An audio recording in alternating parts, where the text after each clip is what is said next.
Well, that fight seems underwhelming. But I guess we're about to fight you know who. Wait, that's it? A lot of people say that Ichiban's final boss fight should have been against his, surprise surprise, blood brother Ebina, and I actually made an entire video about that. But there's actually someone who is more suited to be Ichiban's final boss fight. And again, spoiler alert if you haven't seen the warning at the intro. Ichiban's final boss fight should have been against Eiji. I mean, think about it. Eiji betraying the Ichigang is the perfect seed that the story planted for infinite wealth. And the emotion for that fight would have been volatile. I was so ready to punch Eiji, especially after every horrible thing that he did in chapter 11, aptly named Devil in Disguise. I was so convinced that we'll see him in Nele Island, but he never showed himself. Instead, we see him watching Tatara channel revealing the truth. And then, that's it. Ichiban returns to Japan, redeems Eiji, who now has a broken foot, and the two of them walk to the police station. It was a wholesome moment, but it would have been better if we fought Eiji prior to that scene. Ichiban's final boss fight should have been against Eiji, and here's why. Before that though, if this recording seems off, that's because I've been taking meds since I broke my foot, kinda like Eiji. So I was just on my bed all week with my 5-year-old laptop, but thankfully I still get to play my PC games. And that's because of today's sponsor. Introducing Boosteroid, a cloud gaming platform. With Boosteroid, you can dive into any free-to-play games hassle-free. And for those coveted paid games, well, simply make sure that you have a licensed copy from trusted digital stores like Steam, Epic, or Origin. But do remember that your gaming journey with Boosteroid relies on your connection and device. Before you subscribe, be sure to check your compatibility with Boosteroid's speed tests. So what are you waiting for? Join the Boosteroid community today. Click the link down in the description and your updated computer will no longer be a problem. So the most confusing thing with Eiji's story is that we see him back in Japan again despite the events of chapter 11, where he sadistically mocked Ichiban by pretending to kill Lani. I mean, come on dude, that's psychotic. Then the Ichigang defeated Bryce and Chitose used the Tatara channel to reveal the truth. And that seems too convenient, as well as anticlimactic. So Eiji appearing as the final foil against the Ichigang fixes this glaring problem. Eiji being the boss fight after Bryce is thematic to Ichiban's journey.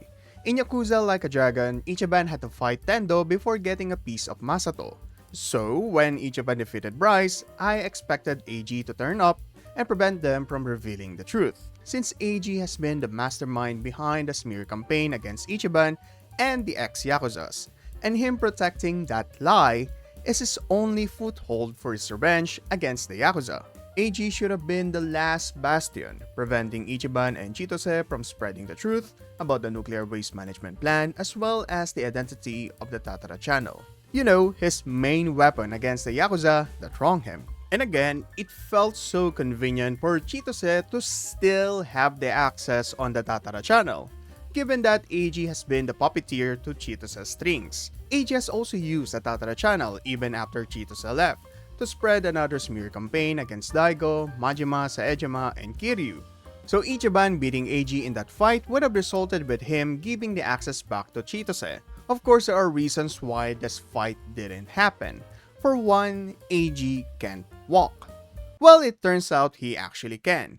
Eiji, being the sly fox that he is, has been using lidocaine to make himself immobile and get Ichiban's sympathy. Lidocaine is an anesthetic that causes the loss of feeling in the skin and its surrounding tissue. Now, the effect of lidocaine could last from 30 minutes to 3 hours. So, Eiji could be in a tippy-top shape and ready to face Ichiban. Or the fight could have gone the same way it did with Masato.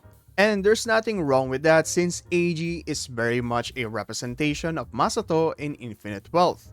Both Eiji and Masato have a lot of similarities. Both of them received Ichiban's sympathy, both of them betrayed Ichiban, but Ichiban still chose to believe that they could change. Both of them being redeemed by Ichiban and making us cry. Like honestly, Ichiban is the most wholesome character in Yakuza. I mean, come on, like this video if you need an Ichiban in your life, because I know I do. And hey, while you're at it, please join Otaku Defined, especially if you love Like a Dragon content. So, Eiji having a similar thematic fight as to what we got against Masato in Yakuza Like a Dragon makes sense. It won't feel repetitive, especially since it will be seen as a staple series with Ichiban as the hero.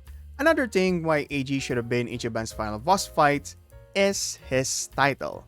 Eiji's moniker as the devil in disguise makes absolute sense, especially since Bryce is the false prophet of Palikana. It would have been symbolic for Eiji to step in as the devil against the hero of Yokohama. And what are devils known for? Spreading lies. And that lie is a spark of the story of infinite wealth.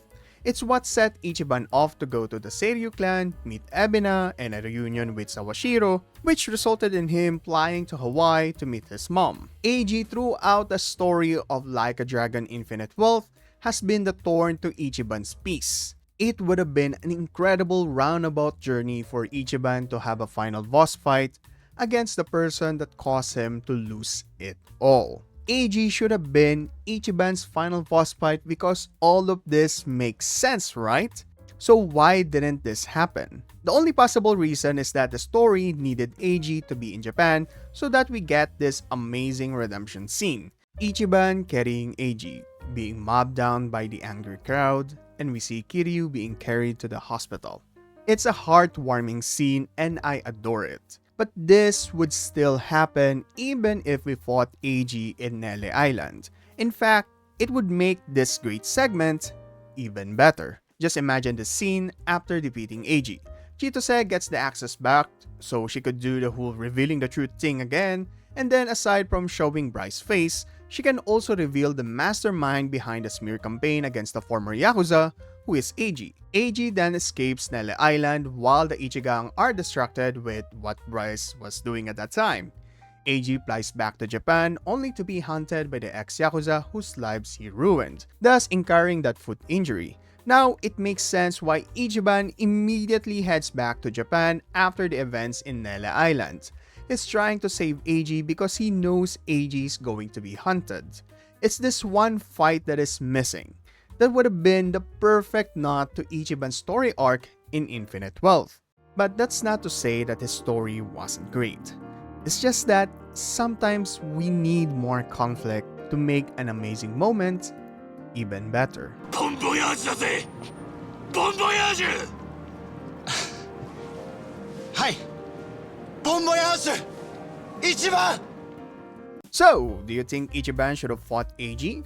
Leave your comments down below, since I really believe that it would have made a better ending for Infinite Wealth. Speaking of the ending, what is up with Kiryu's ending? Well, I have a video about that too. Go and check it out. Like and subscribe to Otaku Defined for more Yakuza content. This is Math, and stay awesome, my dudes.